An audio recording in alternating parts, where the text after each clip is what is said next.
The story begins with the existence of massive and ominous doors known as gates that appeared worldwide, from which an abundance of monsters started to emerge. Humanity was not ready for this disastrous occurrence, as conventional human weaponry proved futile against these resilient monsters. Many of these creatures, due to their peculiar and uncommon traits, were classified as underworld beings, causing widespread havoc around the world. A newfound source of optimism emerged when doors exhibiting different colors became a symbol for humanity, known as the trial doors. Individuals who successfully passed through these doors were considered chosen and were referred to as players. These individuals emerged as the gates suddenly appeared, beginning a series of triumphs against the monsters. Humanity adapted to the gate's mechanisms. Each gate had a timer, and when it reached 0, it signaled the resurgence of underworld creatures pouring out again. A group of players, known as the Sky Clock, reassured every one of their commitments to preventing this resurgence, effectively becoming champions of the people. However, not all players managed to clear these gates successfully. Some still struggled to eliminate the monsters, and their failure resulted in granting all the monsters within that gate the ability to escape from it. In the midst of chaos, a man positioned himself on top of a building, observing the situation. This individual, enveloped in a rainbow aura, was Ariake Subaru, a significant player. Ariake Subaru, acting as the central character, commanded the monsters to cease their actions. People who had been fleeing from the dragon noticed him, promptly recognizing the main character. Relief swept across their faces upon his sudden appearance. Among all the players worldwide, Ariake Subaru held the unique distinction of being the sole individual to traverse a rainbow door, granting him an unimaginable power that set him apart from others. A supremely dominant protagonist swiftly quelled the dragon with a singular strike, achieving this extraordinary feat. This figure ascended to the apogee of the world's hierarchy, lauded universally as the populace's rescuer. A juvenile enthusiast conveyed to his mother the remarkable impressiveness of Subaru, expressing a desire to emulate him in the future. Upon learning of this, Subaru responded with an endearing smile before departing, bidding adieu to the assembly. This act epitomized the principal obligation of the players, the protection of humanity. As Subaru reached the summit of the edifice, he was welcomed by the Skyclock group, revered as among the most formidable players. Clad in a dark robe, an elfish figure praised our main character while playfully acknowledging his newfound fame. He struggled to comprehend that he was now universally acknowledged, having been considered inconsequential not long ago. Subaru reflected on his challenging past, once a vulnerable figure, now assuming a crucial role in guiding humanity's efforts to clear the gates and prevent their extinction. All of this commenced when he ventured through that rainbow door, evoking nostalgic reminiscence about its importance. Despite bearing signs of hardship on his countenance, Subaru tenaciously approached the door, facing challenges that had previously impeded his path and even endangered his journey's continuity. In his viewpoint, this marked the second trial door to confront him, and he was resolute in not letting this opportunity evade him again. Determined to avoid past errors, Subaru fearlessly opened the door and crossed its threshold, even as his life teetered on the edge. This expression belonged to someone fatigued by being overlooked and driven to reclaim what was rightfully his. Years prior, during the Rainbow Door encounter, Subaru spent time watching the news with his brother, focusing on the gold-ranked player named Hirosaka Renji. At the tender age of 15, our protagonist held the gold-tier player in high esteem, while his 13-year-old stepbrother, Ariake Taiga, maintained a rather unfavorable disposition. Their lack of blood relation came to light, revealing them as stepbrothers, with Taiga harboring a deep resentment toward this familial setup. A news report detailed a gate collapse that unleashed underworld creatures, resulting in 16 casualties. Renji emphasized the gate's timers, warning of the monsters they would release upon expiration, underscoring the importance of players clearing these gates to prevent such calamities. Despite Renji's successful resolution of a previous unforeseen event, it resulted in regrettable deaths, leaving him dissatisfied. Renji directly implored viewers to report gate sightings, assuring them of the player's unwavering dedication to safeguarding humanity. Our central character found these players to be a source of inspiration, displaying a luminous countenance. Renji further delineated the criteria for selecting players, emphasizing extraordinary brilliance and a readiness to make substantial sacrifices. Initially skeptical, Taiga observed Subaru's fixed gaze on a resplendent golden door, likely the trial Renji had mentioned. As Subaru reached for the door, Taiga abruptly intervened, pushing him away, leaving Subaru surprised and incredulous at Taiga's actions. Taiga, appearing contrite, explained his intention to claim this opportunity for himself. 3 years later, at the age of 18, Subaru found himself ensnared by a group of tormentors who relentlessly pelted him with stones. In the midst of this distress, Taiga suddenly emerged, evoking memories of his appearance through the same golden door years prior. Since then, Taiga had risen as the youngest gold-ranked player in Japan, harboring a persistent resentment towards his older brother, Subaru. This was due to Subaru's association with lower-ranked bullies, causing Taiga discomfort in their relationship. Taiga acquired a stone from one of the bullies and, as he grasped it, his hand emitted a luminous radiance. The manifestation of his unique ability, the golden arm, instilled a sense of apprehension in everyone. This ability was renowned for its similarity to the illustrious golden sword of Harasaka Renji.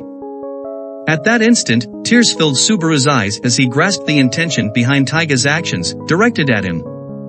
Taiga poised himself, gathering strength before launching the stone towards Subaru. Though narrowly missing its target, the impact dispersed the clouds, perpetuating Subaru's humiliating plight.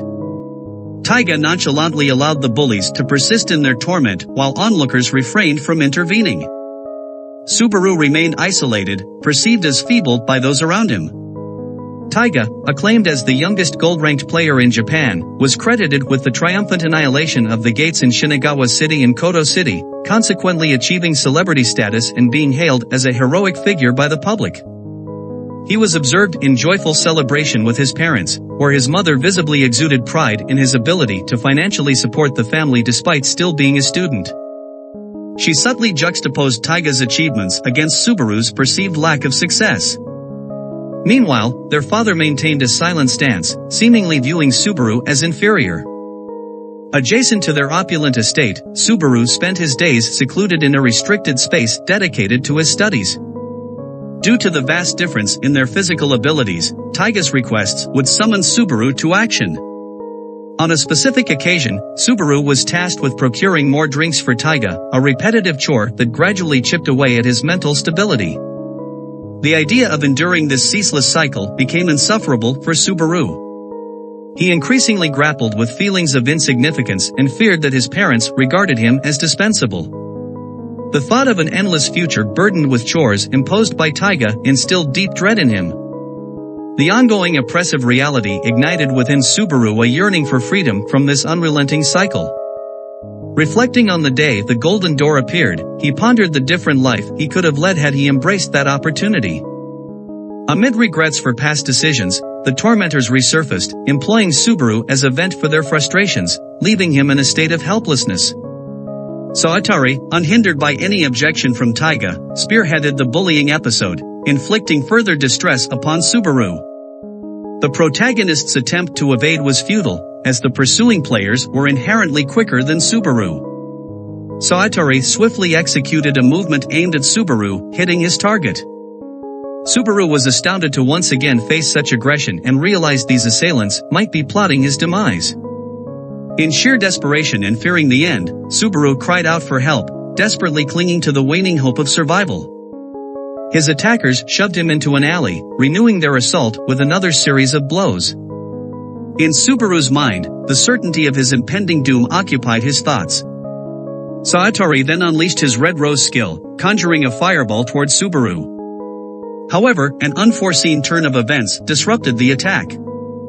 One of the group members witnessed something materializing in front of them.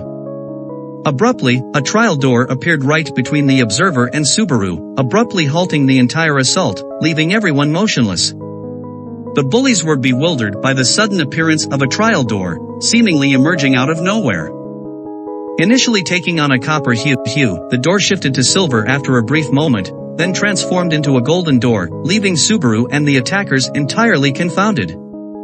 Suddenly, a surge of intensified pressure enveloped them, causing the golden door to undergo further changes, ultimately manifesting as a rainbow-colored door. The central character fixated his gaze on the extraordinary gateway ahead, while the accompanying assailants speculated about its potential for greater potency compared to the conventional golden gates. Eager to harness this prospect, the pair vied to be the first to cross the threshold, yet the door's knob was firmly held by Subaru himself. Resolute and steadfast, Subaru was steadfast in ensuring this opportunity wouldn't evade him once more. The duo protested, averse to conceding the door to Subaru. Saitari even unleashed another fireball towards Subaru, resulting in a detonation that severed the lower extremities of the protagonist, eliciting excruciating pain and anguished cries. Amidst this suffering, a reel of Subaru's life played before his eyes. Tapping into his dwindling strength, he struggled to remain conscious and secure what he deemed to be rightfully his. Displaying unyielding determination, he successfully traversed to the other side of the door right before succumbing to unconsciousness. Driven to restore all he had lost, be it strength, stature, dignity, or affluence, a message appeared above his head, welcoming him into the next phase. An entity with a complexion of pallid purple and ragged clothing advanced towards Subaru. In front of him stood a being, a monstrous creature, which wore a sinister grin as the system notified Subaru about the imminent initiation of the Rainbow Trial. The creature within the chamber softly tapped Subaru's head and initiated a deep exploration of his psyche, resulting in a surge of electrical energy emanating from Subaru's form. This signified that the creature was in the process of mending his injuries. Subaru's vision was restored, his cardiac and respiratory systems rejuvenated. Upon awakening, he confronted the visage of an entity that evoked an overwhelming surge of dread. Recalling the events leading up to this moment, Subaru concluded that this healing entity was the door's custodian, a concept gleaned from Renji's discourse. Renji, the heroic figure, conveyed that each trial door held a unique scenario governed by a distinct ruler. To become a player, one required the recognition of this ruler. Subaru perceived the mysterious being before him as the entity he must persuade, heightening his apprehension about the imminent trial. Renji's past trials indicated that the customary challenge involved confronting the door's ruler in combat. Such confrontations resulted in the ruler's acknowledgement, endowing Renji with abilities like the iconic Golden Sword. The trial typically revolved around striking the ruler. Subaru mulled over how to achieve this with the enigmatic creature standing before him. Over time, the creature grew disinterested and eventually addressed Subaru, questioning whether he was mentally impaired, as he seemed fixated on observing it. Subaru, now more composed, reassured the creature of his mental stability. The ruler found this sequence of events baffling. The stipulation seemed simple: Subaru merely had to strike the ruler to inherit its power. Subaru's sudden outburst comprised an inquiry about the creature's identity, referencing the doors of trial and their spectrum of colors: copper, silver, and gold. The creature's agitation intensified upon Subaru's fixation on the rainbow spectrum. The ruler, perturbed by the conversation's diverging path, signaled towards Subaru with a quick movement of its fingers. This action summoned an intense burst of red energy that appeared abruptly. The force narrowly missed Subaru, creating a brief moment of impending peril. Subaru's confidence faltered, considering it might be an insurmountable task to challenge a ruler possessing such overwhelming power. In response, the ruler once more voiced its urgency, urging Subaru to hasten the process, longing to return to its domain swiftly. Despite Subaru's willingness to comply, his trembling legs impeded his movement, a human reaction that baffled the creature once again. With limited options, the ruler took action. A red sword materialized before Subaru, leaving him in a state of profound surprise. Looking up, an even more astonishing sight unfolded: diverse weaponry descended from above, encircling him entirely. The ruler conveyed to Subaru that if he was too apprehensive to strike, he had the option to utilize one of those weapons to resolve the situation. In case this strategy proved ineffective, the ruler suggested that Subaru should consider returning home and seeking out another trial door. Faced with these choices, Subaru grappled with the decision to validate his worth to the ruler or retrace his steps to discover an alternative path, altering his destiny. Summoning his inner resilience, Subaru steadied his legs, piquing the ruler's curiosity with his unexpected resolve. Electing a different course, Subaru chose to exit through an alternate door. The ruler, somewhat vexed by Subaru's resoluteness, found his hesitation exasperating despite his fervent desire for a transformative life. This comparison to an insect barred Subaru's passage to the door, prompting memories of prior denigrations, evoking the disdainful gazes he once endured. The ruler persisted in goading Subaru, insinuating a life of abject misery, a plight of supplication and prostration to others. This declaration moved Subaru to tears. Subaru awoke, recognizing the reflection of his former self, a destiny he fervently resisted by battling unending fear.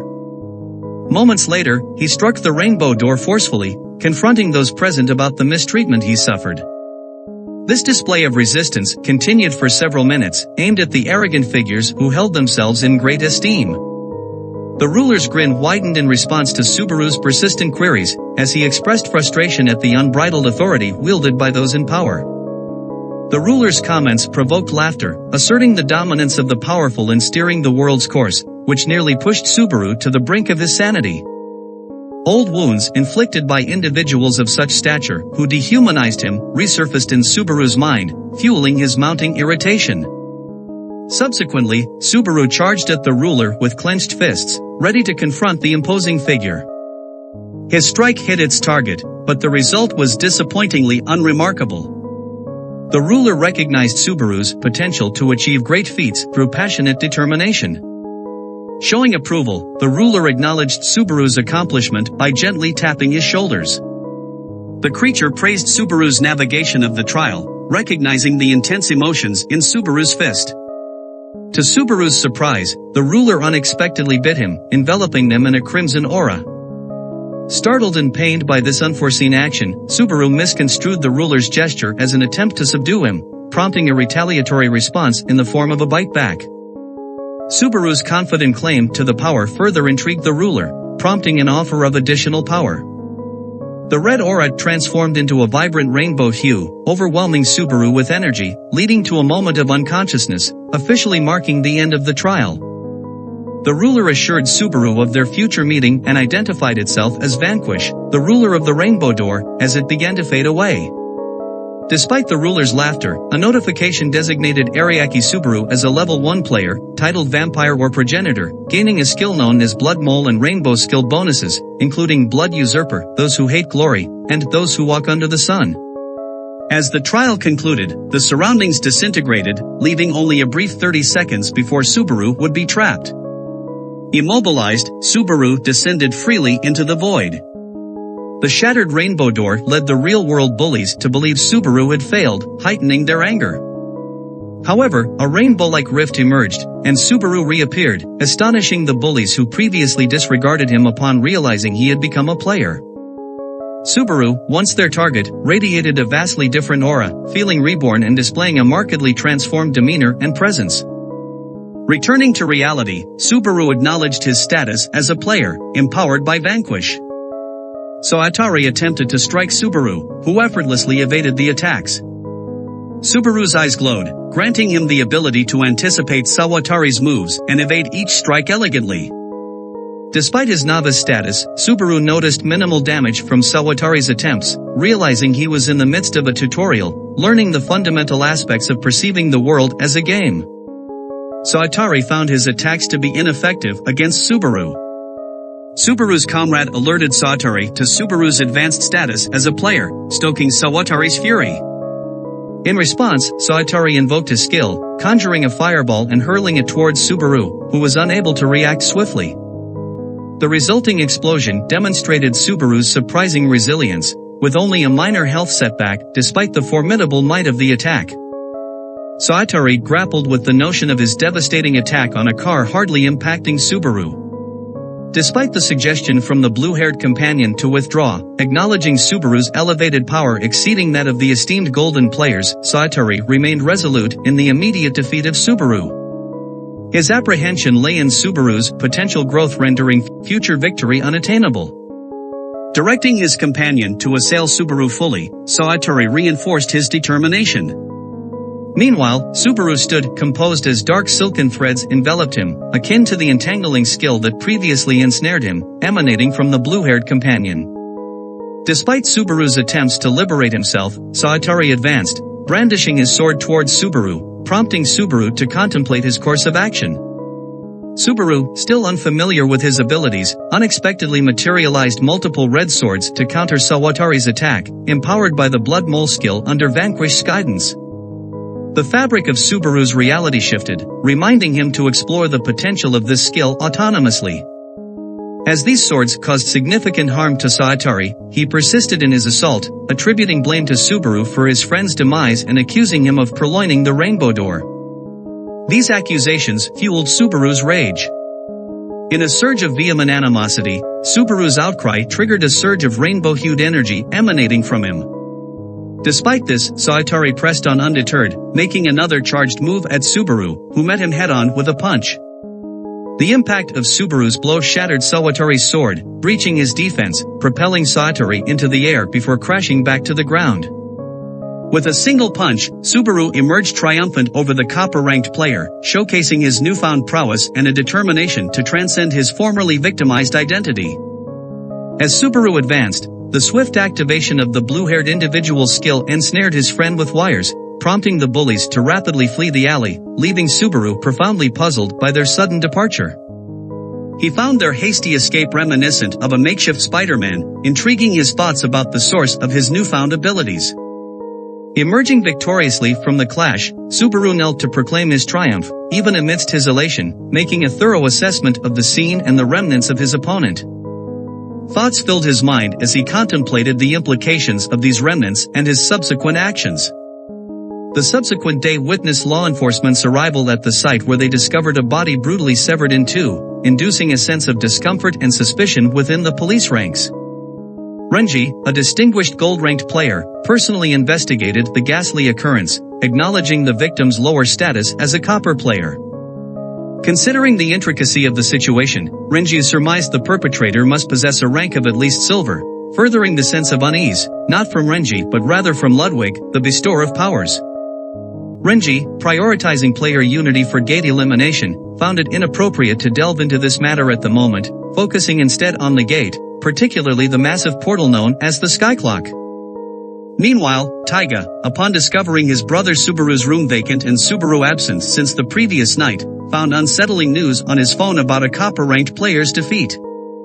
Recognizing the face in the news as one of the individuals who had bullied his brother, Taiga's anger surged, leading him to unleash a powerful punch into Subaru's room, perturbed by the notion of his brother becoming a player in Shinagawa City again.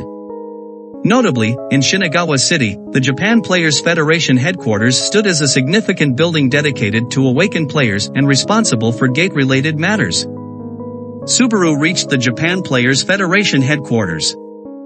A genial woman warmly welcomed Subaru, extending congratulations on his formal induction as a player.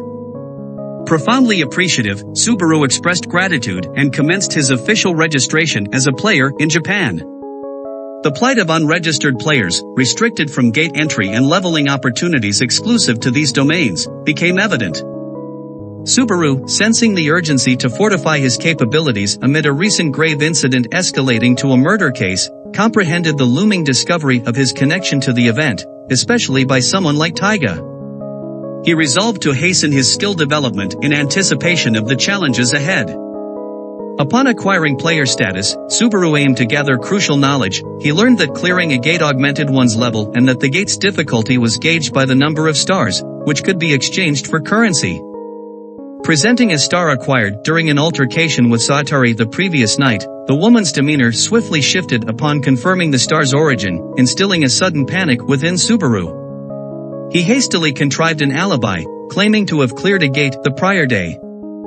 However, the woman divulged the illegality of gate clearing, entailing severe penalties of up to 5 years imprisonment or a fine amounting to 1 million yen, prompting Subaru to deeply contemplate his next steps. Meanwhile, officers at the police station were taken aback by the presence of a distinguished gold-ranked player inquiring about Taiga's intentions, there to scrutinize evidence relating to the prior night's homicide. The star's valuation shocked Subaru, leading him to delve deeper after receiving an exhaustive explanation of gate clearing rules.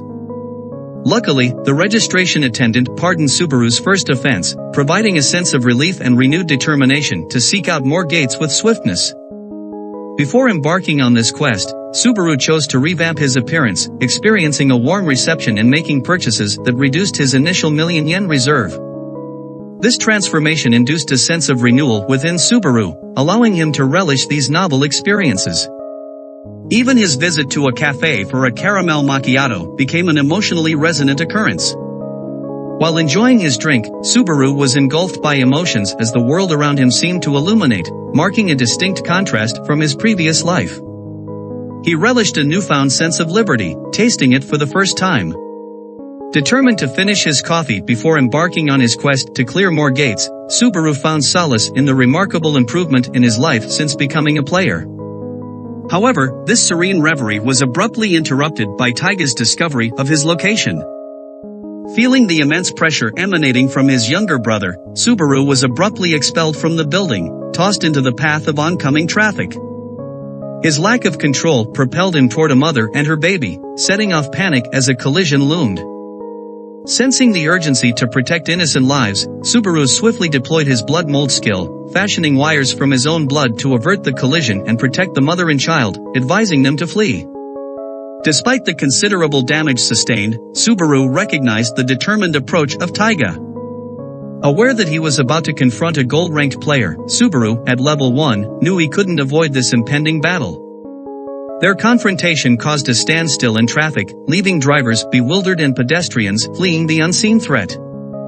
Positioned against each other, Taiga remained resolute in defeating Subaru, whose stats remained at level 1, significantly inferior to Taiga's.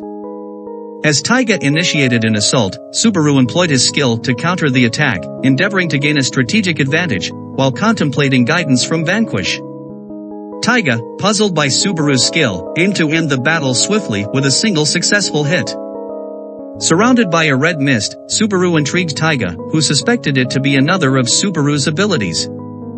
Despite a powerful strike fueled by Subaru's brotherly torment, Taiga delivered a devastating hit on Subaru's abdomen, causing excruciating pain and dwindling health. To counter Taiga's strength, Subaru concealed himself, strategizing by transforming his blood into a mist-like substance. However, his ultimate attack, despite mastery, failed to penetrate Taiga's defenses. Subaru, realizing his significant disadvantage, was overpowered by Taiga in various aspects, including skills, speed, strength, and defense. From Taiga's perspective, he recognized Subaru's unique ability to manipulate his blood, urging the urgency to defeat him swiftly. Focused on overwhelming his adversary, Taiga utilized the Golden Arm skill, causing significant damage to Subaru at close range. Subaru, acknowledging his inability to match Taiga's power, devised a strategy to counter his brother's force. With his health down to a mere 5 HP, Subaru absorbed Taiga's attack, surprising his younger brother with his resilience. The Crimson Sphere, akin to an airbag, remained firmly affixed to Subaru's arms despite his attempts to dislodge it. Using his blood, Subaru crafted an unyielding, gum-like substance, as Taiga grappled with this vexing attack, surrounded by more crimson orbs. Acknowledging the urgency of the situation, Subaru understood that his blood manipulation skill had a brief 10-second window before reverting to its normal state. Determined to halt Taiga's advance, Subaru exhausted all his mana points to create adhesive crimson orbs, successfully immobilizing Taiga. Despite Taiga's efforts, he remained helplessly ensnared. Availing himself of this opportunity, Taiga, cautioning Subaru, learned that Subaru's aim was merely to survive the moment rather than to defeat him. Subaru further expanded his mana reserves to create additional immobilizing crimson spheres, nearly depleting his mana points but effectively restraining Taiga. Subaru, with a mere 9 MP left, further limited Taiga's movements, employing his blood manipulation with precise timing. Vanishing into a crimson fog, Subaru escaped before Taiga could react, surrounding Taiga in the smokescreen, signifying Subaru's successful getaway. Despite Taiga's frustration and determination to pursue Subaru, the intervention of other gold-ranked players, including Hara Sakurenchi and their companions, under Renji's influence, halted Taiga's actions. Recognizing the impending restraint, Taiga realized that Renji had taken charge of the situation to uncover the truth. Meanwhile, Subaru emerged unscathed, retaining only 5 HPM and 2 MP. Reflecting on his inability to confront Taiga and the ruined state of his newly purchased clothes, Subaru recalled the joy of shopping and the necessity of a more robust strategy to regain his freedom. The next day, a conflict arose at a gate involving Amamiya Sayaka, a copper-ranked player, engaged in a dispute with men attempting to assert control over the gate. Despite Sayaka's confidence and use of her aura, she eventually succumbed to the group of men, conceding defeat after a brief period. Evidently, Sayaka occupied a level 8 spot in the copper rank, while her rivals boasted levels exceeding 10. Grax, in an attempt to belittle her, highlighted the principle of survival of the fittest, indicating her minimal chances of prevailing against him. Despite the taunting, Sayaka remained resolute, her fortitude fortified by her past ordeal when she was ousted from her initial team due to perceived weakness. Unwavering, she resisted yielding to the gate, which agitated Grax, signaling the impending end of their confrontation. Amid Sayaka's internal struggle and the acknowledgement of her meager odds for triumph, Subaru intervened upon realizing the gate's dominance by strength. As Subaru offered to join the competition, all eyes turned to him. Facing potential harassment, he swiftly exhibited his prowess by utilizing his known skill, elevating a man with his red ball ability, projecting a commanding aura that disconcerted the onlookers. The men charged aggressively at Subaru, but their inferiority was swiftly nullified by his agility and adept combat abilities, rendering them powerless. Despite their skepticism about his level, Subaru adeptly deflected Grax's attempt to assault him with a storm of bullets using his red ball technique. This led to Grax's rapid defeat, leaving the men in disbelief.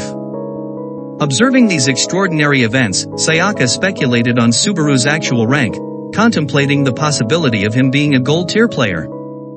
Seizing a moment, Subaru skillfully donned a thug's jacket, fitting flawlessly. He enigmatically smiled at Sayaka, leaving her spellbound and speechless as he proceeded to open the gate and venture into Caracal Canyon, a parallel realm. While Subaru was admiring the picturesque scenery, Sayaka inadvertently interrupted by inadvertently slamming a door into his head, disrupting his thoughts and prompting her to guide him on the mission's commencement. Her anxiety eased as she locked the door, acknowledging the condition that players couldn't exit until the boss was defeated, rendering the thugs unable to re-enter after regaining consciousness. Initially asserting his rightful claim to the gate, Subaru was swiftly corrected by Sayaka about the gate reservation processes, humbly acknowledging his ignorance regarding gate protocols. New to the environment, Subaru yearned for swift strength enhancement and sought Sayaka's companionship to conquer the gate, mutually agreeing to a 70-30 split of the reward. While they exchanged introductions, Subaru withheld his identity due to accusations surrounding a fallen copper player and adopted the pseudonym Vanquish, the Rainbow Door's ruler. Sayaka mused on his possible foreign origin, as a fellow companion urged an immediate journey. A stone hurled toward Sayaka was nimbly pulverized by her fist, raising alarm about their impending adversaries, a cohort of goblins and kobolds en route. Displaying unwavering confidence, Sayaka urged Subaru to entrust these foes to her expertise, showcasing her remarkable agility and skill diversity to incapacitate the incoming monsters swiftly. Employing her instant void ability, she effortlessly subdued the enemies, earning Subaru's admiration for her unmatched strength in vanquishing each foe with a single decisive strike. Though her skill could immobilize adversaries briefly, holding them for merely 3 seconds, Sayaka pleaded tearfully for Subaru's assistance, acknowledging a flaw in her technique. Subaru, considering alternatives and refraining from using his hazardous blood mold skill, tactfully employed red threads, entwining the goblins and kobolds, piquing Sayaka's interest. Subaru deftly handled the threads, propelling the creatures away in one swift motion, ensuring their elimination. The victorious encounter caused Subaru's body to emit a radiant glow, marking his ascension to level 4. His blood mold skill gained an extension, allowing a duration of 15 seconds. Notably, all his battle-induced injuries were miraculously healed, signaling a substantial surge in strength and full restoration of his health and mana. Sayaka, intrigued by Subaru's success, approached, while Subaru commended her exceptional skills, leaving her slightly perplexed. Upon hearing Subaru acknowledge the remarkable potency of Sayaka's skill, which essentially rendered her indomitable in one-on-one conflicts, Sayaka was struck by the revelation of her own untapped potential. Guided by Subaru to a specific terrain to put her abilities to the test, Sayaka hurried towards the specified location, engaging the existing monsters. Fueled by determination, she repetitively struck these monsters, utilizing her skill in calculated intervals, culminating in the defeat of a level 6 goblin. Her eyes shimmered with a sense of wonder and achievement at the successful implementation of this approach, motivating her to continue challenging the monsters with her newfound technique. In the midst of her confrontation, a notification signaled the arrival of the gate's formidable boss monster. However, time was a critical factor as the boss had already engaged Subaru. This formidable boss comprised two high-level creatures, the Goblin Chief and the sizable Kobold. As Subaru decided to confront this formidable opponent on his own, Sayaka was in awe of his resilience but found herself challenged in contributing due to the significant disparity in levels, rendering her instant void skill ineffective against the boss. Consequently, she focused on eliminating the minor threats and carefully monitored Subaru's strenuous battle. Sensing the escalating intensity of the battle, Subaru propelled a series of blood-formed blades towards the boss monster. The nimble Kobold skillfully evaded the assault, catching Subaru off guard. Meanwhile, the Goblin Chief unleashed a relentless onslaught of arrows. Subaru swiftly crafted multiple shields using his blood mold skill to counter the barrage but found himself at a marked disadvantage. The agile Kobold evaded his moves while the proficient Goblin Chief's ranged attacks posed a substantial challenge. Subaru grappled to identify a vulnerability amid the synchronized assault from these adversaries. In a decisive turn, the Goblin Chief activated a skill called Perforation at level 3, emitting a luminous white light, intensifying an already arduous struggle. Subaru's reflexes fell short against the boss's rapid, unforeseen strike. Helpless, he couldn't dodge the arrow that pierced him, causing a splatter of blood. Sensing the boss's calculated intelligence, Subaru recognized the initial skill as a cunning lure, plunging him into a growing sense of hopelessness, trapped without a clear plan. Before the Goblin Chief could launch its attack, Sayaka intervened, delivering a punch to the large Kobold. Surprisingly, she activated her instant void skill, despite the usual requirement of a 3-level gap, rendering the large Kobold incapacitated, a testament to her skill's effectiveness. Noticing the passage through which the minor monsters had arrived, now all obliterated, Sayaka ascended to level 9, consistently stunning the level 12 Kobold.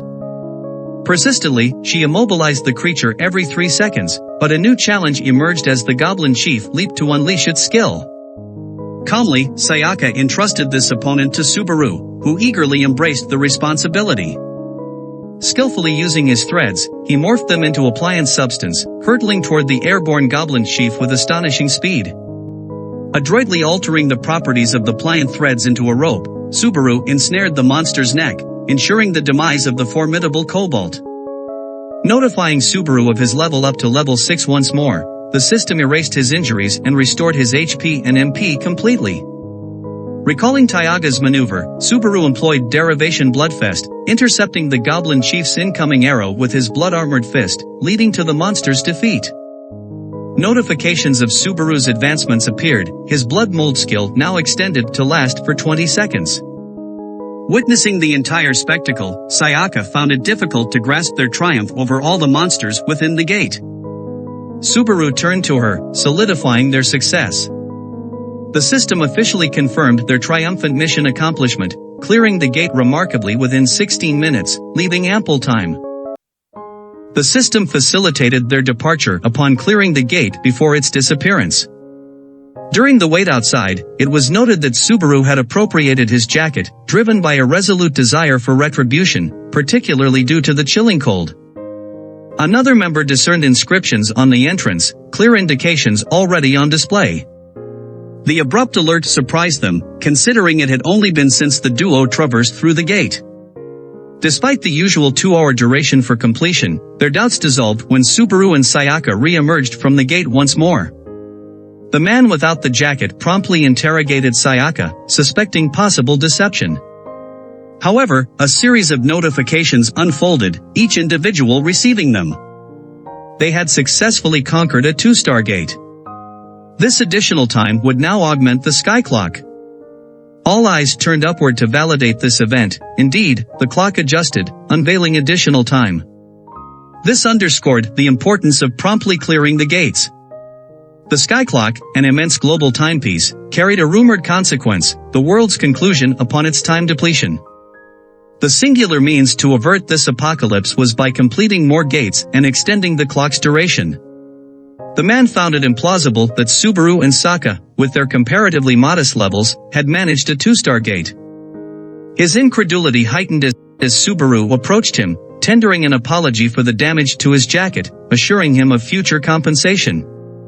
Rather than holding on to resentment, the man's demeanor generously shifted. Subaru, resolute on avenging his jacket's theft, acknowledged the formidable skills of the pair. The gamers paid homage, bowing in appreciation for the successful conquest of the dungeon.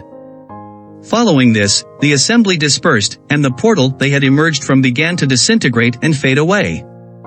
On the ground lay 2-star equipment as loot. Sokka eagerly retrieved it, flashing a delighted smile at Subaru. Their intention was to negotiate the item, yet before their departure, Subaru posed an inquiry. Subsequently, they opted for a nearby cafe as their next rendezvous point for further discussion.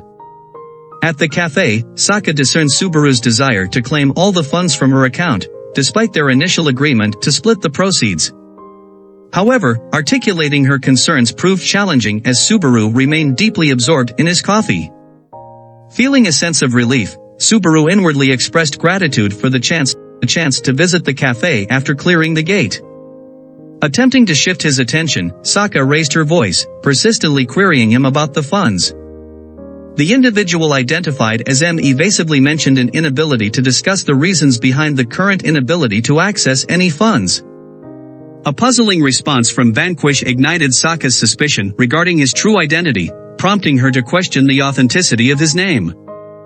His conduct raised doubts. Using an alias while clearing a 2-star gate as a mere level 1 player seemed dubious. Observing his unease, Sokka reassured him, expressing disinterest in prying into his secrets. She affirmed that their shared combat experience had revealed his inherent benevolence, recalling how he had saved her life.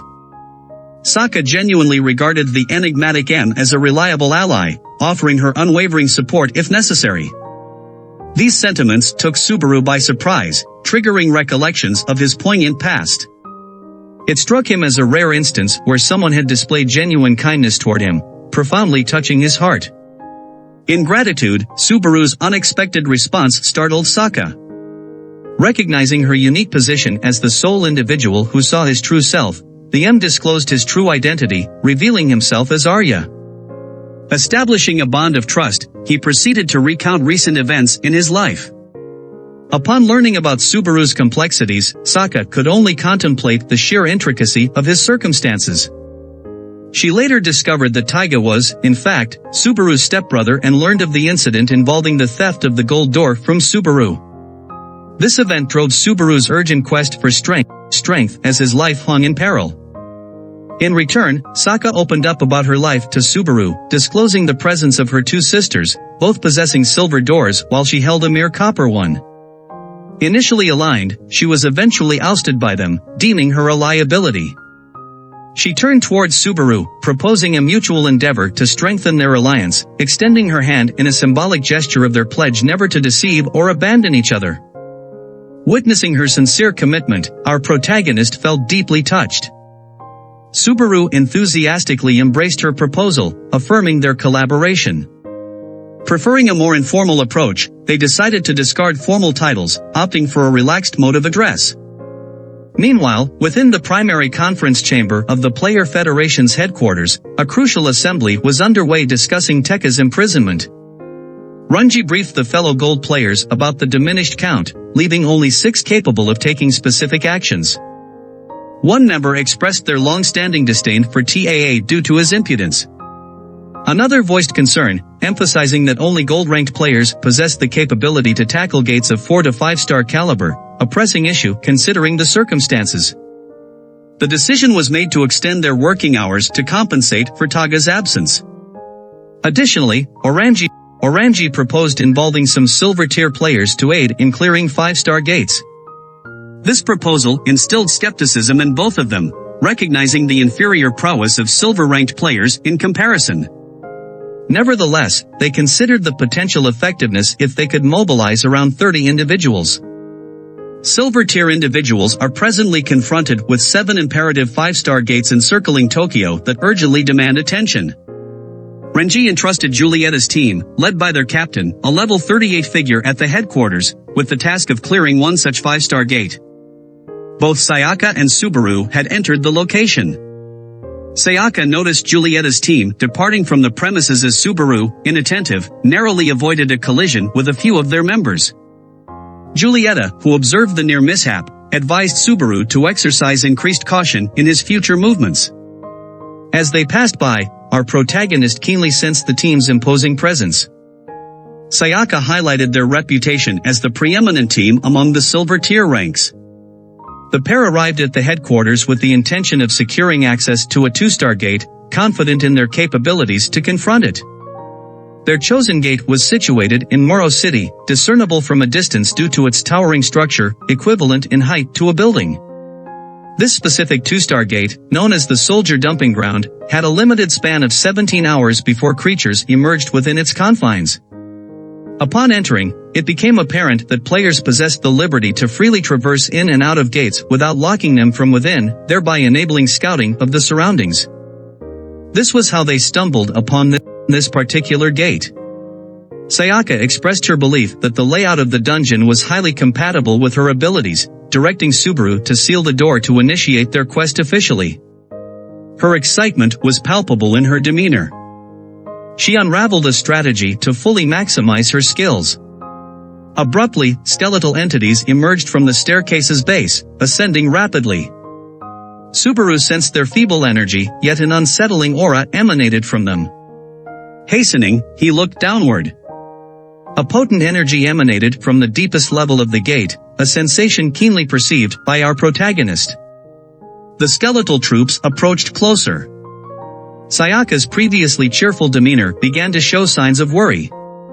She hadn't foreseen encountering such an extensive army, their sheer numbers were overpowering. Suddenly, a skeleton lunged toward her. Subaru noticed this movement from his peripheral vision. Confronted by the menacing force, she found herself immobilized.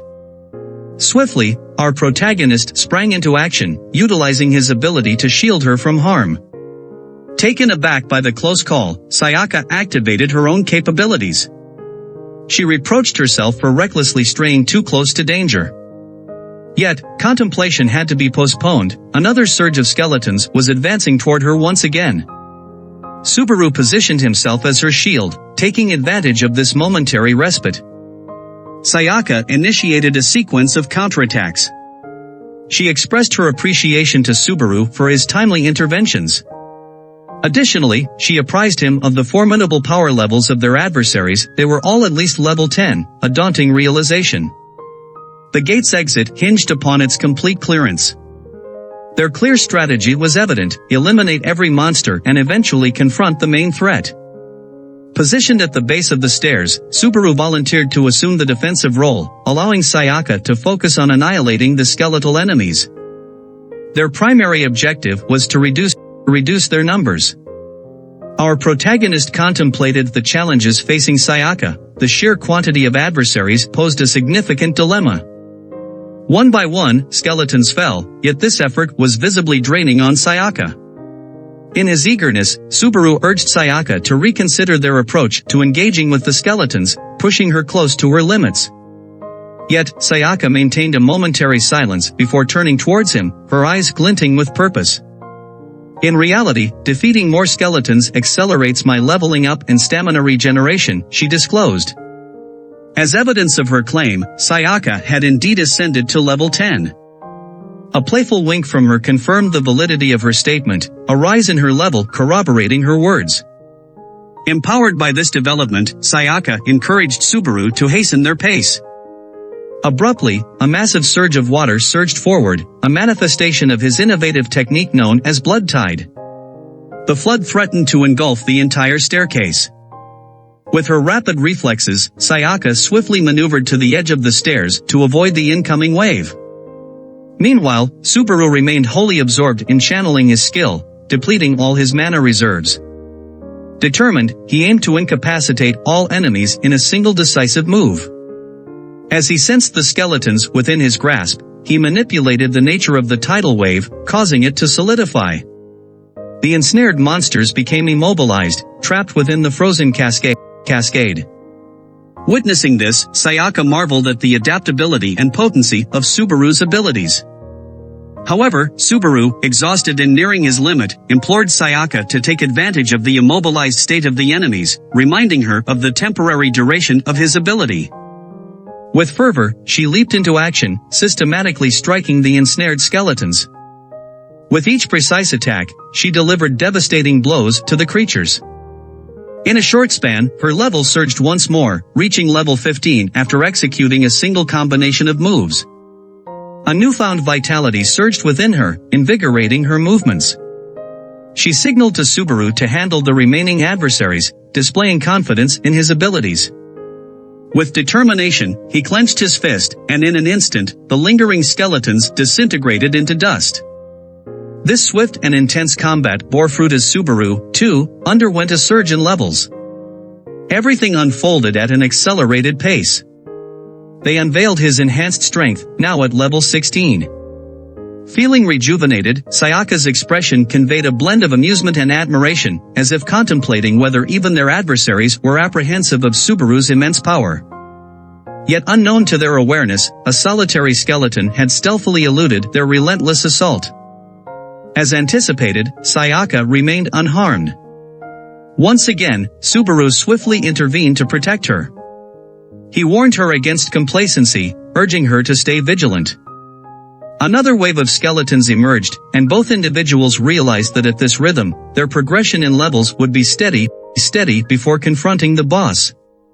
Amid the skirmish with these skeletons, Subaru harbored an enduring sense of unease regarding the lower reaches of this gateway. He detected a mounting pressure emanating from the depths below. Progress notifications appeared, signaling their advancements. Sayaka had ascended to level 20, while Subaru had reached level 19. Eventually, they reached the deepest point of the gate. A formidable boss materialized, taking the form of a mage-like skeleton, identified as the late Empress Judith, boasting an imposing level of 29. Both Subaru and Sayaka acknowledged the elevated challenge this boss posed. Empress Judith began unleashing her powers, enveloped in a menacing dark aura. Swiftly, she conjured dark whips, poised to wreak havoc on their surroundings. Sayaka stood frozen in disbelief. The relentless assault showed no signs of abating. In response, Subaru activated his own ability, conjuring what appeared to be a protective barrier around them. He keenly sensed the monster's overwhelming strength, further amplified by an artifact it wielded. Whispering to Subaru, Sayaka admitted the stark reality of her vulnerability against an opponent with such long-range capabilities. She expressed her helplessness in battling the creature with her current skill set. The weight of responsibility heavily burdened Subaru. Despite facing the boss head-on, doubt plagued his mind.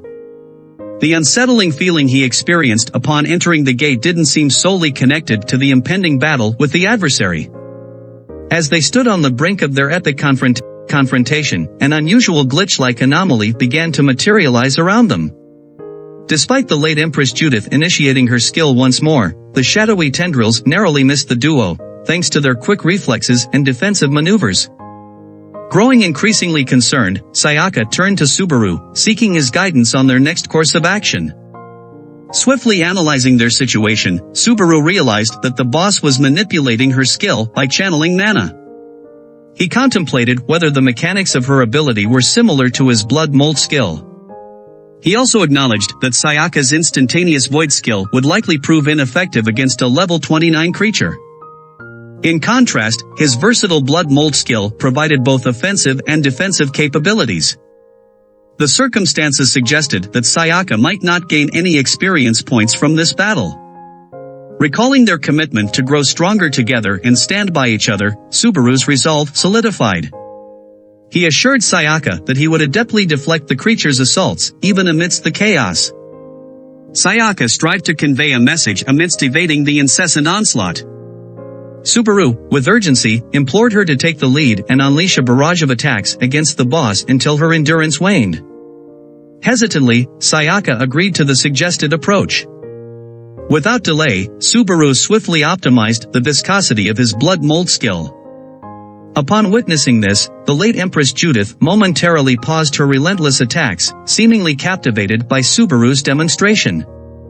He found himself surrounded by a radiant glow displaying an array of rainbow hues once again, while the boss monster appeared introspective, as if deducing a crucial realization. Both opponents acknowledged this as a significant face-off showcasing their individual capabilities. In unison, they released their powers, leading to a monumental clash as their skills collided headlong. Astoundingly, the blood mold skill emerged as the victor, with specks of the viscous substance adhering to the boss, rendering it motionless. Subaru, with a decisive clench of his fists, commanded the blood to adopt adhesive properties. Witnessing this occurrence, Sayaka compared its texture to that of mochi, a Japanese delicacy. Seizing the opportune moment, Sayaka swiftly moved forward. She commented on the immense potential of Subaru's ability to make him seemingly invincible. However, Subaru humbly disagreed with this notion, acknowledging his vulnerability in comparison to other players within the community. Exerting all her might, Sayaka delivered a powerful strike to the immobilized boss. However, much to her disappointment, the attack seemed ineffective. Undeterred, she rallied, displaying an enhanced resolve and accuracy, launching a series of calculated combination attacks against the boss. In contrast, Subaru stayed resolute, maintaining the restraining force of his ability.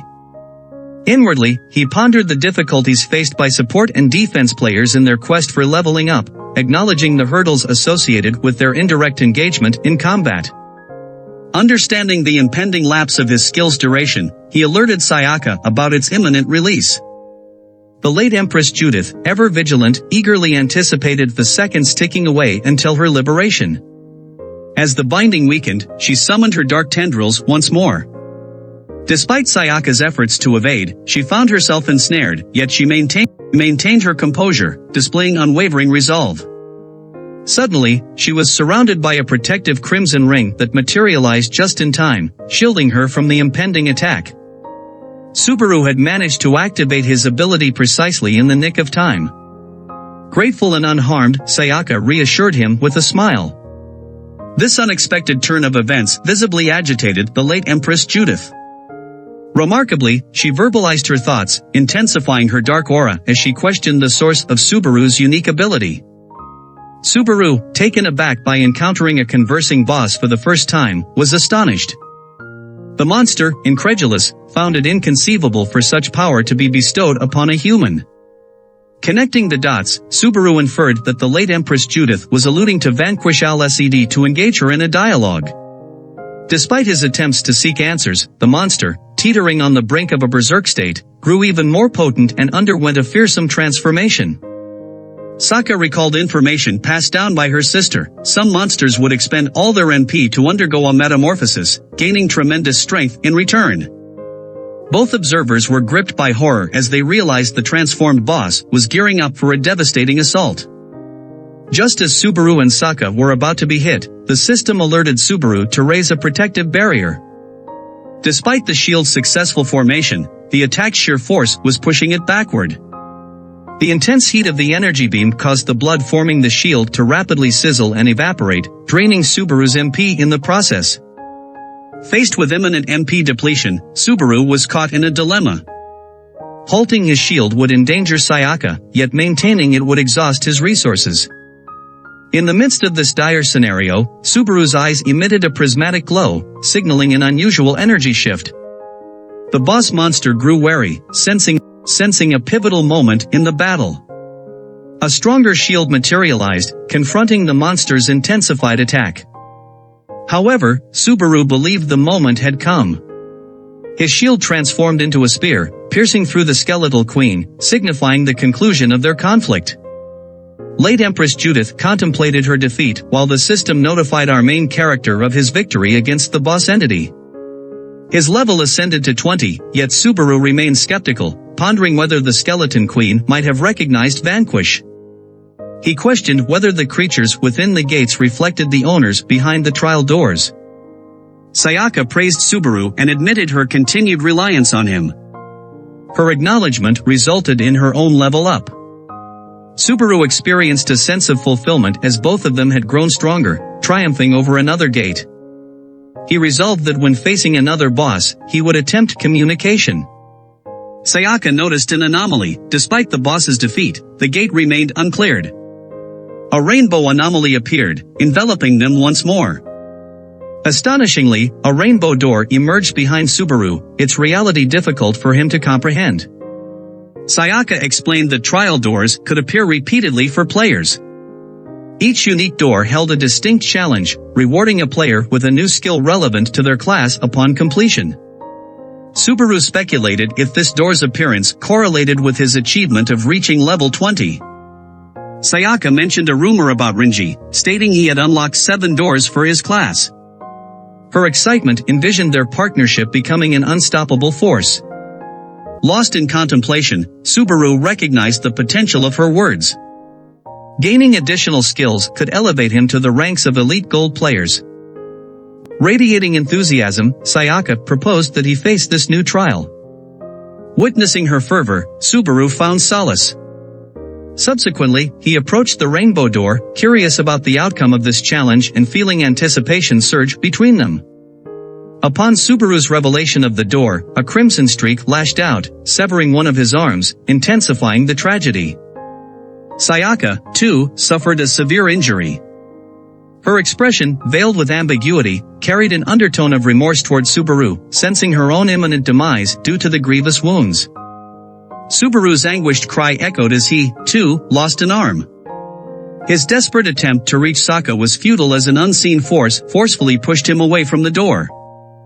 A mysterious entity emerged, brandishing a colossal red chisel, its countenance exuding an aura akin to Vanquisher's power. Contrary to its expectations, both Subaru and Sayaka were present. Subaru, amidst grappling to identify this entity, prioritized Saka's critical condition. The creature, responsible for the ominous sensation upon entering the gate, remained an enigma to Subaru, who was engulfed in despair, unable to utilize his skill to stop the bleeding. Feigning sincerity, the creature prodded Subaru about Saka's significance, insinuating her potential hindrance to Subaru's journey. Its intent was clear, to provoke Subaru's wrath, which it successfully incited. A surge of intense energy erupted from Subaru, reflecting his fiery determination and resolve. He vehemently swore never to forgive the creature for its atrocities against Sayaka, vowing to bring it to justice. Subaru's unwavering determination both empowered and intrigued the creature, heightening its anticipation. In an instant, our main character closed the gap, confronting the creature face to face. The creature narrowly defended itself from Subaru's fierce attack, wielding its chisel skillfully. Amidst the clash, it paused to introduce itself as a subordinate in service to Lord Vanquish, bearing the title of the Ghoul King, Kion. Despite this revelation, Subaru remained disinterested, his sole intent was to vanquish Kion. Engaging in dialogue, the creature acknowledged Subaru's growth and attempted to entice him with a valuable reward. However, Subaru's unwavering hostility perplexed Kion. Unmoved by the offer in conversation, Subaru remained focused solely on defeating Kion. Subaru unleashed an altered version of his blood mold ability, directing it toward Kion. Yet, the creature swiftly dodged the attack, eluding Subaru's assault with ease. Kion found the confrontation thrilling, appreciating Subaru's adept utilization of his master's abilities.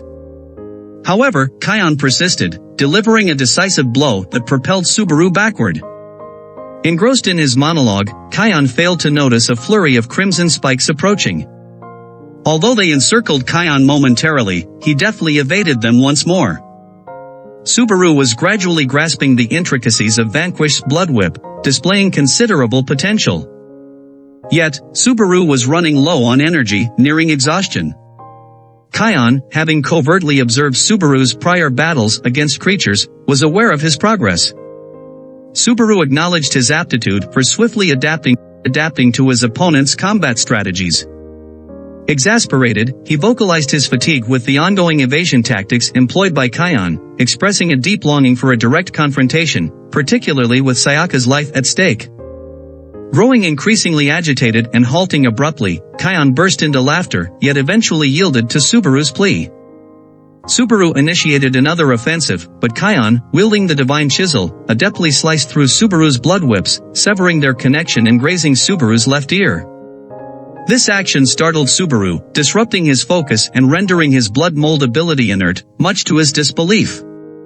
Advancing towards Subaru, Kion elaborated on the power of the divine chisel, revealing its infused essence by Vanquish, making any defensive maneuvers attempted by Subaru vulnerable. However, Kion's speech was abruptly interrupted as he sensed a tremor beneath them. A knowing grin appeared on Kion's face as a barrage of blood whips erupted from the ground beneath the creature.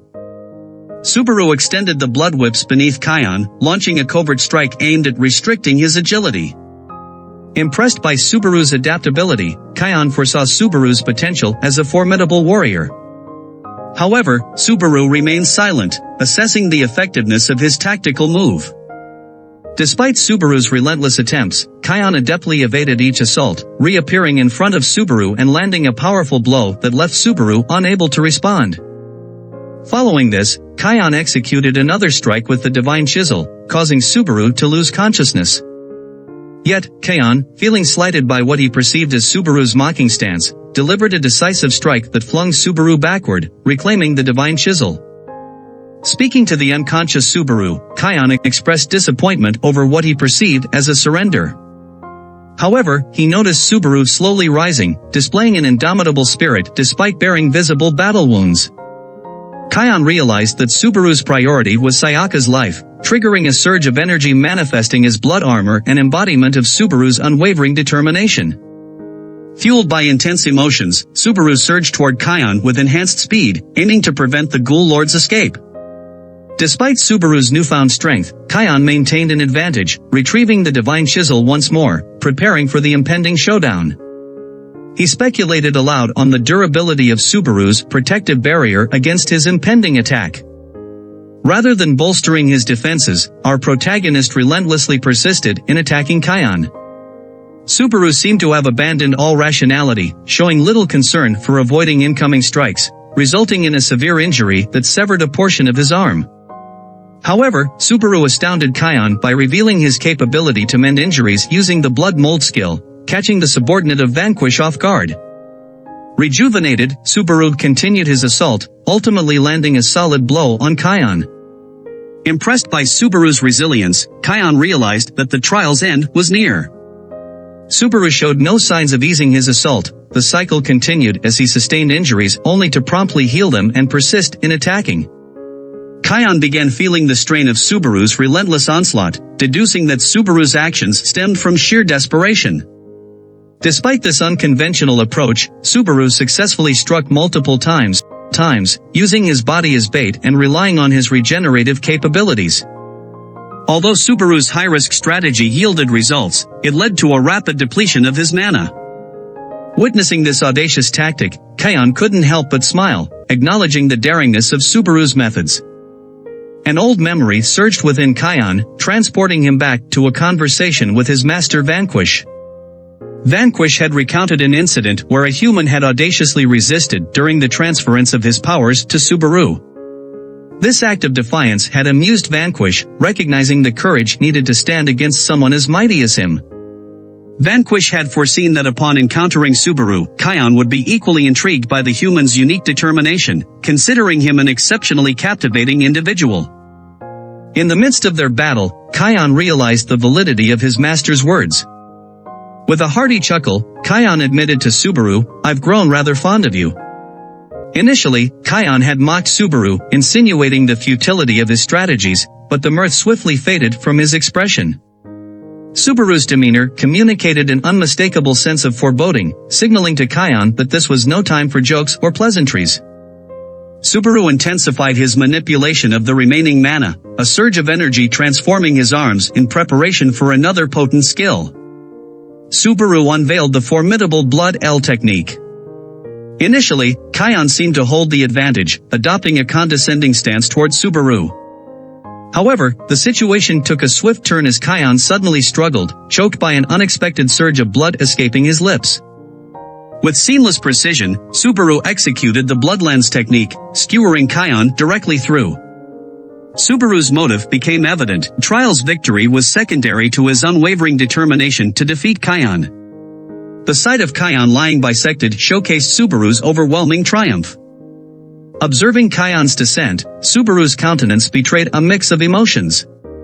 Despite his dire condition, Kion managed a smile of disbelief, acknowledging Subaru's exceptional skill.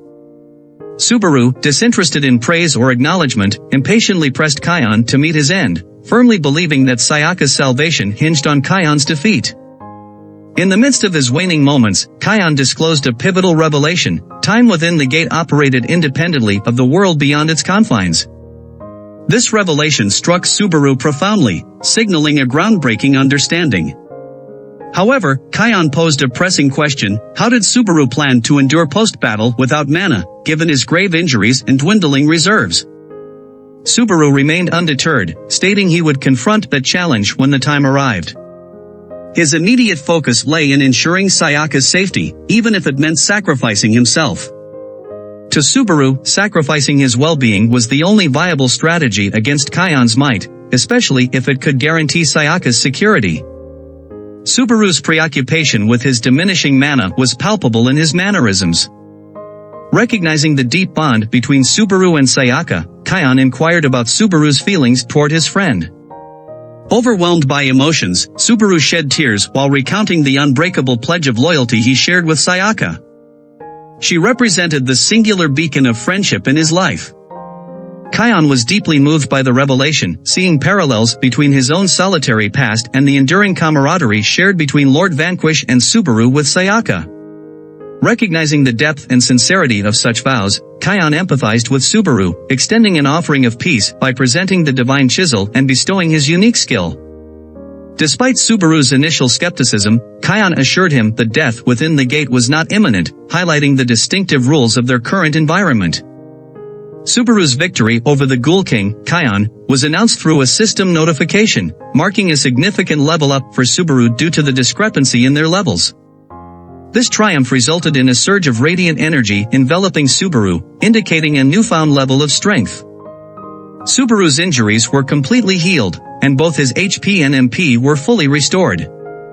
Additionally, Subaru received notifications of acquiring the Divine Chisel and new abilities such as Vibratory Sense and Corpse Fast, along with a passive skill called Knowledge of Corpse Fast. The Blood Mold skill also advanced to level 6. This revelation left Subaru astonished, prompting him to contemplate the sudden level up. He realized that the creatures within the gate and those in the trial doors shared identical properties, allowing players to conquer them and gain experience. Kion lingered, poised to divulge further insights about Lord Vanquish and their shared history. However, time thwarted his intentions, leaving his revelation incomplete.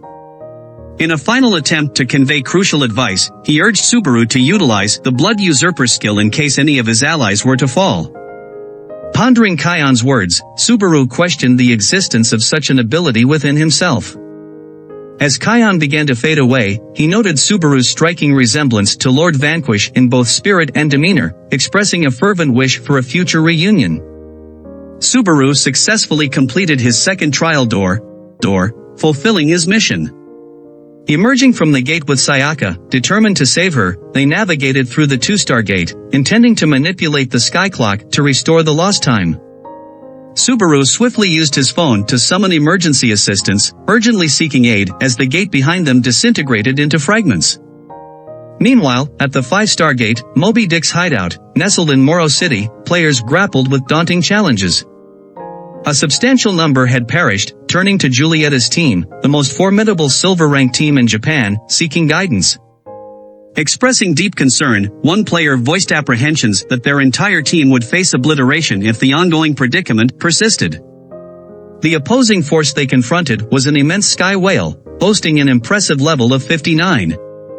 The substantial gap in levels between the players and this creature was evident, clearly placing the advantage in its favor. Julietta's anxiety intensified as his team members succumbed one by one. Adding to the complexity, the colossal creature they faced wasn't even the final boss of the gate. Another player constantly pressured Julietta for decisions, recognizing him as the team captain whose choices would determine their collective fate. Their only apparent strategy appeared to be to wait until the majority of the team had fallen, signaling the gates reopening. Seeking information, Julieta inquired about the surviving members. As he looked towards the other player, a resolute expression crossed the man's face, revealing his willingness to sacrifice his comrades for his own survival. This realization enraged Julieta, who had taken on the responsibility of leading this mission by volunteering for this specific gate. Before he could voice further objections, Julieta swiftly silenced the man with his blade. It became apparent that the man prioritized his own life above all else, even above the well-being of his teammates. Suddenly, something caught Julieta's attention. A system alert notified the remaining players that the majority had fallen, prompting the gate to reopen. Understanding the situation, Julieta chuckled, realizing that the player he had subdued was the last casualty needed to activate the gate's reopening. The tense scene was witnessed by the remaining players inside, causing panic as they grasped the implication that the monsters from within the gate would now be unleashed outside. Considering joining Julieta in his escape, he commanded them to stay and defend their ground. Julieta's true character came to light as he directed his team members to fend off the beast while he focused solely on securing his own escape. Their lives were inconsequential to Julieta, his own survival took precedence. He swiftly made his escape, leaving the remaining players to confront the encroaching sky whale. With few choices, they gathered their courage to protect the outside world. Despite their valiant efforts, they were met with powerful water jets unleashed by the behemoth. Meanwhile, Julieta managed to open the gate and began celebrating, boasting of overcoming the challenge single-handedly. His victorious demeanor quickly dissolved into shock as a red notification flashed before him. The message stated starkly that not a single survivor remained within the gate. The formidable underworld creature was now free to roam, catching Julieta off guard, barely a minute after his escape. A surge of water erupted from the gate, narrowly missing Julieta but grazing him nonetheless. Distressed, Julieta cried out in pain and terror, collapsing. Another notification emerged, revealing that the beast would now target the players who had previously entered the gate. As the gate swung open once more, the ominous silhouette of the sky whale emerged. Elsewhere, our protagonist had summoned an ambulance, and Sayaka was receiving medical attention. However, her severe injuries required more than basic first aid. The situation was dire. Subaru clung to hope desperately, yearning for Sayaka's survival. As a fellow player, Subaru received a red notification alerting him to the abandonment of the gate, resulting in the mission's failure. The notification also detailed that 5,837 hours remained for this gate, and the Skyclock's figures began to alter. The aftermath of a failed quest was now starkly apparent, hastening the countdown toward an impending disaster. Subaru, taken aback, witnessed a dramatic deduction of 240 days from their remaining time. Suddenly, a distressed cry rang out, unmistakably belonging to Julieta. Memories flooded Subaru's mind, recalling their prior encounter at the Federation headquarters. In a state of panic, Julieta urgently demanded immediate medical aid, insisting that the ambulance was essential for his own needs. Spotting Subaru, whom he identified as a novice player, Julieta pleaded desperately for help, visibly terrified by the pursuing sky whale. He implored Subaru to stall the colossal creature while also attempting to secure the ambulance solely for himself. Boldly, Julieta demanded that the paramedics abandon their care for Sayaka and redirect their attention to him instead. His disregard for the well-being of others was glaringly evident. He disregarded the pleas of the medical personnel, aiming to leave Sayaka behind, devaluing her life due to her lower player status. Subaru absorbed each uttered word, feeling the weight of the escalating situation pressing down upon him. As events rapidly spun out of control, Julieta, in a state of frantic desperation, continued shouting orders, desperately seeking a solution.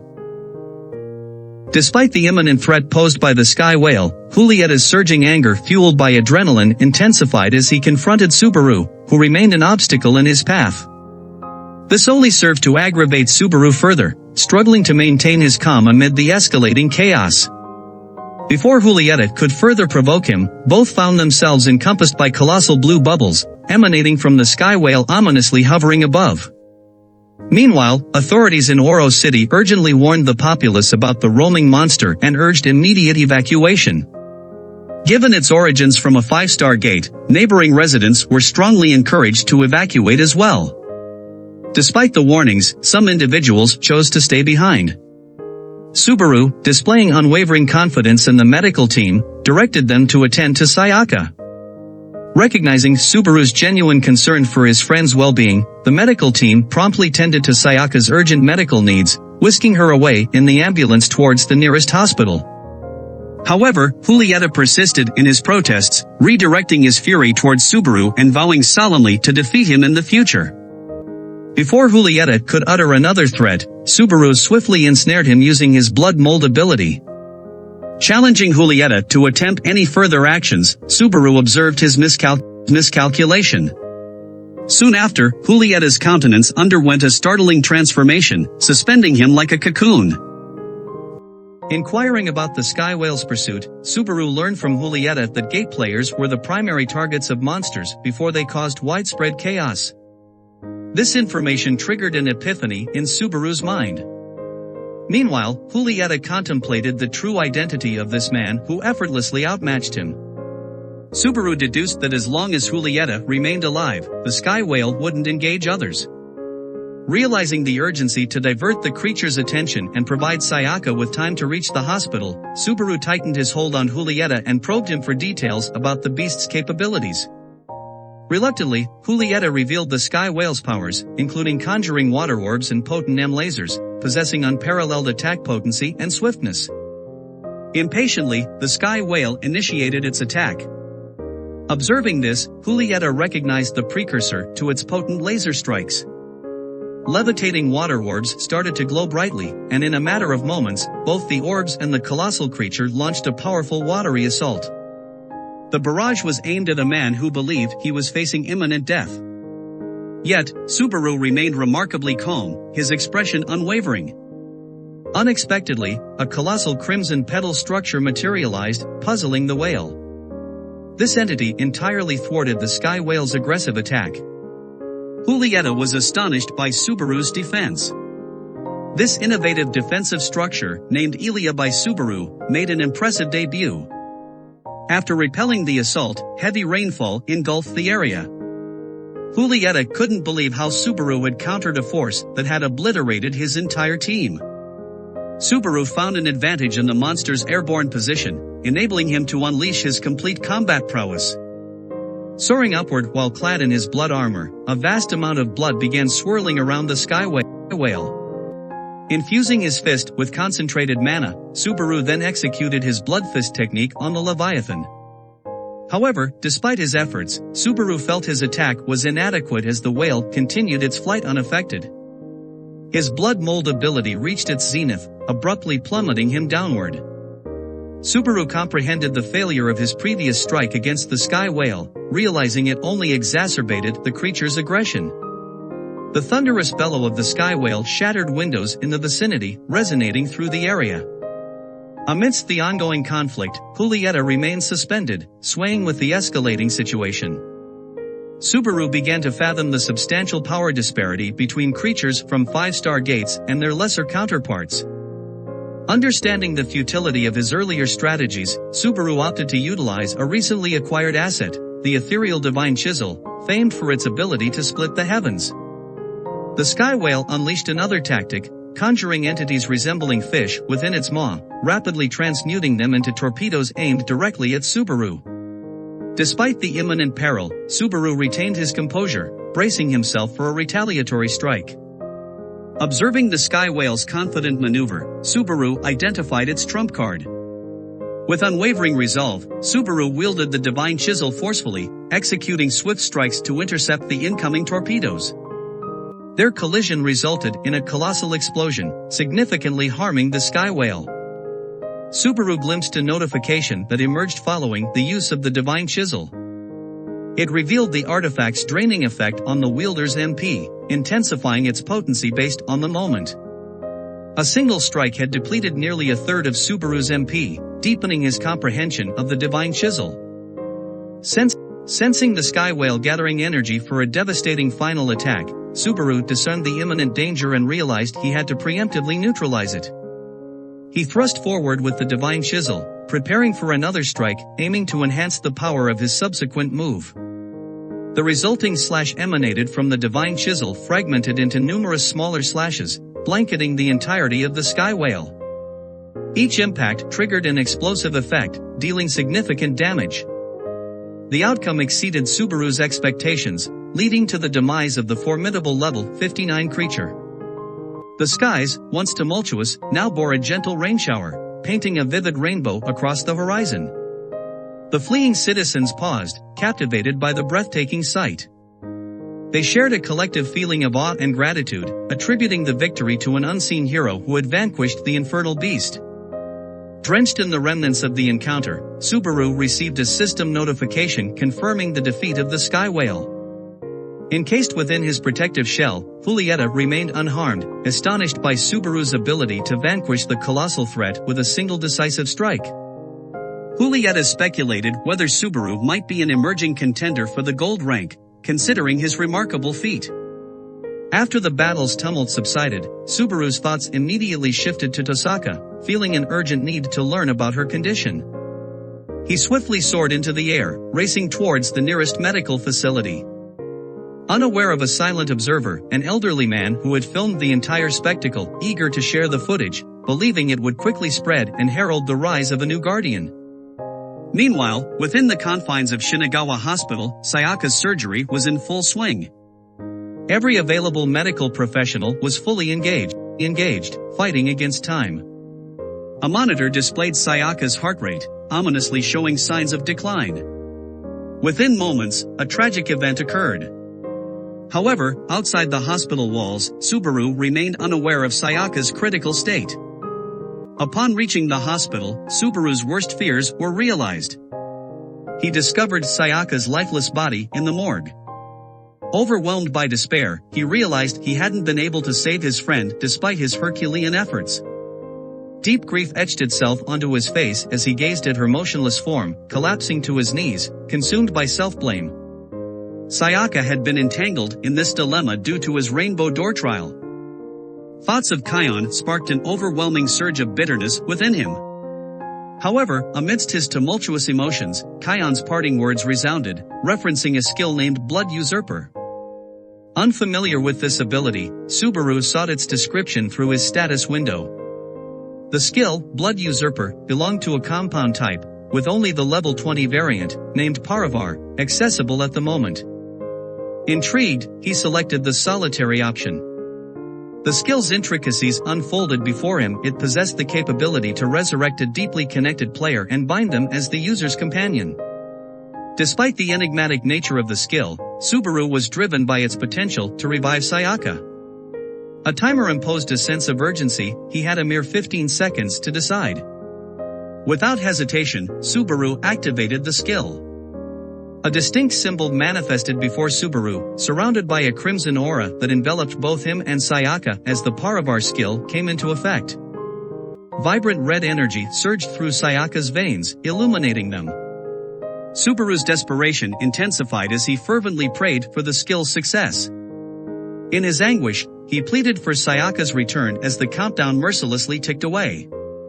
With a mere 3 seconds left, Subaru poured all his remaining mana into the skill, clinging desperately to a glimmer of hope. Each passing second felt agonizingly stretched, until the timer eventually reached 0. Subaru's heart sank as the crimson aura dissipated, and Sayaka remained unchanged, seemingly untouched by his last-ditch effort. Subaru's eyes remained fixed on her, burdened by the crushing weight of what he perceived as failure. Abruptly, the room's entrance flung open, revealing 2 anguished girls who rushed to Sayaka's side, wholly unaware of Subaru's presence. Their attention was solely devoted to their lifeless sister, Sayaka. These were Sayaka's sisters. Sayaka's elder sister, who had forewarned her about the dangers of being a player, now carried the weight of her prophetic advice. The younger sister, overwhelmed by raw sorrow, pleaded desperately for Sayaka's return, her cries echoing with heart-wrenching pain. Subaru felt an overwhelming sense of heaviness as he bore witness to the aftermath of this tragedy. The elder sister's gaze bore into Subaru, a mix of curiosity and accusation evident in her eyes. Subaru attempted to introduce himself, but memories of Sayaka's radiant smile flooded his mind, rendering him speechless. Tears cascaded down his cheeks as he managed to stammer, "I was Sayaka's friend." Upon hearing this revelation, the elder sister's grief transformed into seething fury, driving her to lunge at Subaru and press him against the wall. Blaming him vehemently for entangling Sayaka in such a perilous journey, she delivered her accusations with intensity, each word a sharp sting to Subaru's conscience. Her anger gave way to profound sorrow as tears streamed down her face, the weight of her bereavement becoming unbearable. Equally devastated, the younger sister, overwhelmed by grief, channeled her mana, readying herself to unleash her emotions upon Subaru. Yet, an unforeseen occurrence interrupted the scene as Sayaka, previously lifeless, began to rise, shrouded in an eerie red aura. The room's ambience shifted dramatically from an emotional confrontation to one of shock and apprehension. Both sisters recoiled in alarm, their eyes wide with disbelief and fear.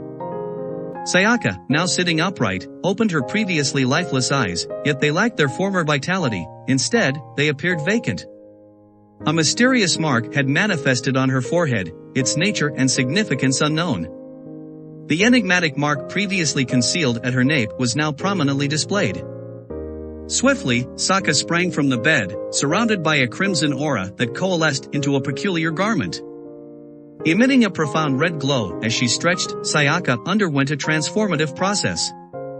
Her altered appearance rendered her unrecognizable, leaving the trio astounded by the remarkable spectacle.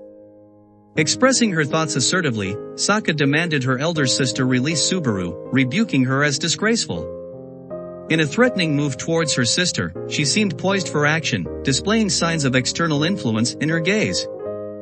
However, Subaru intervened promptly, utilizing his blood mold ability. He questioned the authenticity of this seemingly altered Sayaka. After a pause, she ceased her aggression. Sayaka, now kneeling before Subaru, expressed her remorse. Her sisters and Subaru were taken aback, realizing that while she bore Sayaka's appearance, her memories had been wiped clean, akin to a fresh start. She was unequivocally committed to obeying Subaru's commands. This revelation left both Subaru and Sayaka's sisters perturbed, prompting Subaru to inquire about Sayaka's lost memories. The younger sister, displaying her powers, grew furious at the idea of Sayaka's unwavering loyalty to Subaru. The situation escalated rapidly, with the elder sister resolute in defeating him. Both were now focused on eliminating Subaru. Gripped by fear, Subaru found himself speechless and immobilized. Taking a step forward, Sayaka sought clarification regarding her master's intentions, vehemently denying any wrongdoing. This reinforced the groundlessness of her sister's accusations. Saka sought approval from her master to eliminate her sisters, asserting it would take merely 10 seconds. Despite Subaru's attempts to calm the situation, tensions remained high, and any misstep could prove lethal.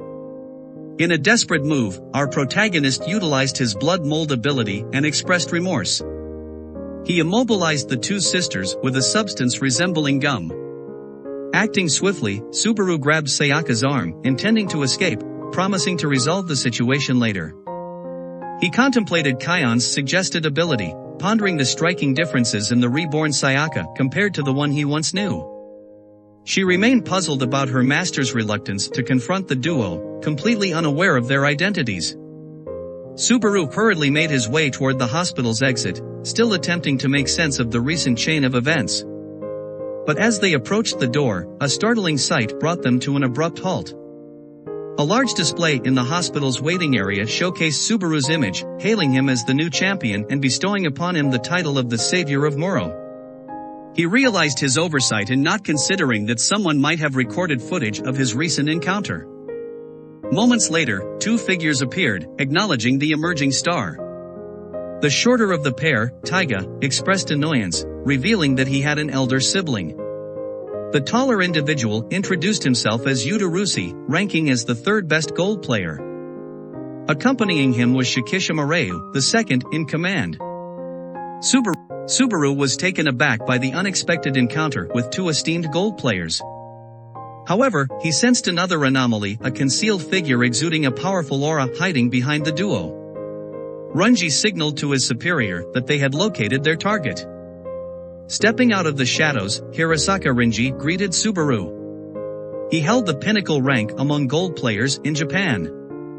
Renji directly addressed the protagonist, accusing him of being the prime suspect in the killing of a copper player and implicating him in the destruction of a shopping area. With politeness, Renji requested a moment to converse with Subaru. Subaru found himself in a precarious situation, facing Japan's top-ranking player, a figure he deeply admired. However, circumstances weren't ideal for their encounter. Renji, in a reassuring tone, urged Subaru to remain composed, assuring him that all suspicions surrounding him had been resolved and dismissed. After this unexpected encounter, they found themselves seated in a vehicle. Subaru engaged in an open discussion with Japan's elite players, recounting every significant event that had transpired, including his encounter with the Rainbow Door, his successful navigation of the second trial, and the resurrection of Sokka. Renji responded with an affable smile and proceeded to share something on his device. The group disclosed that multiple surveillance cameras across Tokyo had recorded all of Subaru's battles. The footage showed Subaru's confrontation with TAA, clearly indicating Subaru's victimhood in that situation. Additionally, the recordings from the night of Kazaki's passing revealed that Subaru was not responsible, it was an unfortunate accident. Both individuals affirmed Subaru's innocence, confirming that he bore no culpability, effectively restoring Subaru's tarnished reputation. Furthermore, major media platforms were highlighting Subaru's courageous feat in defeating the Beast in Moro City, elevating him to the status of a celebrated hero. This sudden turn of events felt almost surreal to him. During their conversation, Art disclosed an intriguing aspect about TAA, highlighting the mystery behind Taiga's possession of solely the Golden Arm ability despite stealing the Golden Door from Subaru. Subaru's realization struck him profoundly. The absence of the second trial door clarified why his younger brother, Taiga, always maintained close proximity to him. Taiga sought the reappearance of the second gold door, planning to seize it once again. The recollection of Taiga's words, asserting his control over Subaru, left the protagonist feeling somewhat disheartened. After some time had passed, their destination emerged, the Japan Federation headquarters, where they aimed to uncover truths. They proceeded to a secluded floor nestled in the lower section of the building.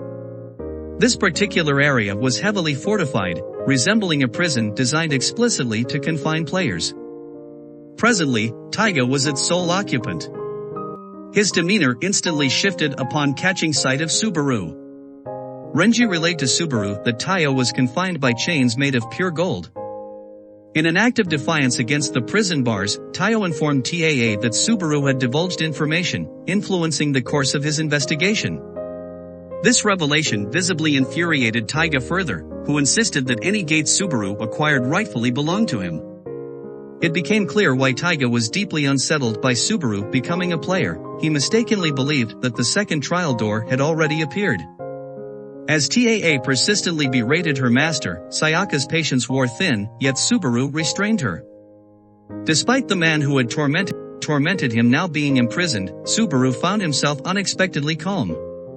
Taiga perceived Subaru's expression and resented it, feeling slighted by someone he had previously looked down upon. Unable to endure the situation any longer, Subaru chose to depart, leaving the resolution in the hands of others. Taiga's continuous verbal assaults towards Army fell on unresponsive ears. Renji affirmed that allowing Subaru to depart in such a manner was acceptable. He also granted special privileges to our protagonist, emphasizing the critical necessity for Subaru to enhance his abilities. More formidable gates began to appear, including a 6-star gate within their nation. Following the altercation, Subaru approached the reception area to claim his reward for the 2-star bounty. A woman with pink hair bestowed upon Subaru 300,000 yen for the stars, along with an additional 20 million yen bonus for defeating the 5-star Netherworld entity. Additionally, Subaru received a black card representing the privileges granted by Renji, offering Subaru expense-free usage everywhere. Subaru felt overwhelmed as people around him started recognizing him. Murmurs circulated, speculating whether he truly was the savior of Moro City. Rumors spread about his solitary victory over the Sky Whale that had devastated an entire Silver Tier team. Furthermore, there were suggestions that he might be the elusive 8th gold player. It became evident that the pink-haired woman was the origin of these rumors. She had noticed Subaru's heightened prowess since their last encounter. In an incredibly short period, our protagonist had obtained everything he desired: power, prestige, and wealth. Now, the woman was intrigued about Subaru's next goal. This question prompted deep contemplation within Army. Meanwhile, in the basement's 6th floor, Taiga persisted in his relentless attempts to escape confinement. Abruptly, a mysterious figure materialized, casting a spell that summoned additional golden chains, binding Taiga even tighter. This enigmatic individual approached the captive, their eyes sparkling with a starry gleam. The revelation unfolded that the pink-haired receptionist concealed her true identity as Kinokawa Sakura, a player of the gold tier. However, her actual name and identity remained shrouded in secrecy. TAA found himself utterly outmatched against Sakura's formidable skills. Despite his relentless struggles, the chains remained unyielding. Taiga's thoughts drifted to his elder stepbrother, realizing the immense power Subaru had gained by shattering 2 trial doors. The feeling of being beneath someone he once dominated was unbearable, particularly when perceived through Subaru's eyes, dripping with condescension. These emotions fueled the intense hatred and repulsion brewing within him. A wave of malevolence enveloped Taiga, his mind consumed by dark thoughts of annihilating everyone in the world. Sakura sensed a foreboding change in Taiga, witnessing a sinister substance materialize above him. Simultaneously, an inky door of darkness began to manifest, pulsating with a menacing aura akin to that of a demon's energy.